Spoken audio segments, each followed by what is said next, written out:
एणिक 3 महारथी फेरवे south Africa विपक्ष ODI series आ बाद पड़े 2 दिग्गज तो पुणी बदली जाइए भारतर ओडीआई दल कारण हार्दिक पांड्या और जसप्रीत बुमरा बाद पड़ते साउथ आफ्रिका विपक्ष ओडीआई सीरीज हार्दिक पांड्या और जसप्रीत बुमरा को T20 फर्माट रे कमबैक कराहब जहाँकि डिसेम्बर 9 तारिख आरंभ हो। तो दर्शक बंधु मैंने फेब्रुआरी मसरे T20 विश्वकप अच्छी से ओडीआई रो मेन ऑलराउंडर हार्दिक पांड्या और main bowler Jasprit Bumrah ODI मौका पाइबेनी।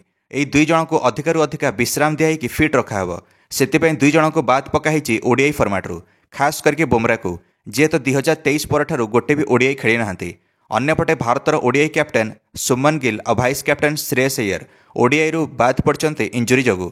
एबे तो साउथ आफ्रिका विपक्ष ओडीआई सीरीज कैप्टेन विकल्प 2 जन अच्छा जड़े होती KL राहुल आउ जड़े होती ऋषभ पंत 2 जन मध्य जे जड़े हेले कैप्टेन और भाइस कैप्टेन हेबे सेटा साउथ आफ्रिका विपक्ष द्वितीय टेस्ट पर जना पड़जिवो। तापर निष्पत्ति नियाहब जे किए हेब कैप्टेन और किए हेबे भाइस कैप्टेन कारण ऋषभ पंत द्वितीय टेस्ट कैप्टेन अच्छा और निज डेब्यू कैप्टेनसी रे जदि भारत को जितेबार संभव है ऋषभ पंत सेमिति ऋषभ पंत को ओडीआई सीरीज रे कैप्टेन बनाहब साउथ आफ्रिका विपक्ष में। जदि भारत हारुची सेमिति ऋषभ पंत कमबैक तो करेंगे ओडीआई सीरीज रे किंतु भाइस कैप्टेन रूपे आउ KL राहुल होइजिबे ओडीआई सीरीज कैप्टेन।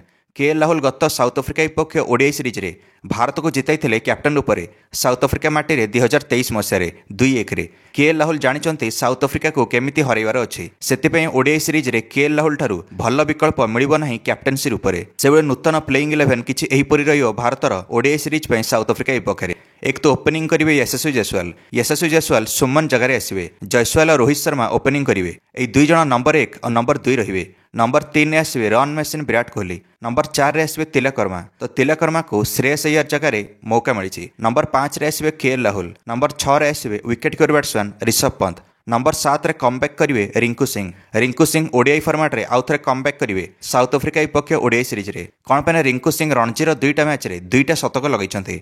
एक तो आंध्र प्रदेश विपक्ष में 165 करेंगे रिंकू सिंह और तमिलनाडु विपक्ष में 176 तो उत्तर प्रदेश पटु खेलिकी एक कारनामा करते रिंकू तांकर धुआंधार प्रदर्शन को देखी KL राहुल रिंकू को नापी परामर्श देते ओडीआई सीरीज रे। नंबर 8 रे आसवे ऑलराउंडर अक्षर पटेल। नंबर 9 रे आसवे बॉलर हर्षित राणा। नंबर 10 रे आसवे मोहम्मद सिराज। नंबर 11 रे आसवे अर्शदीप सिंह तो स्पिनर अक्षर पटेल और पेस बॉलर हर्षित राणा मोहम्मद सिराज अर्शदीप सिंह यही 4 जन मिसिकी 40 ओवर बॉलिंग करेंगे। बाकी 10 ओवर मिसिकी करेंगे 2 जन पार्ट टाइम बॉलर जड़े होती रिंकू सिंह और तिलक वर्मा। ये 2 जन 5-5 ओवर बॉलिंग करेंगे तो संपूर्ण तापर 50 ओवर हम।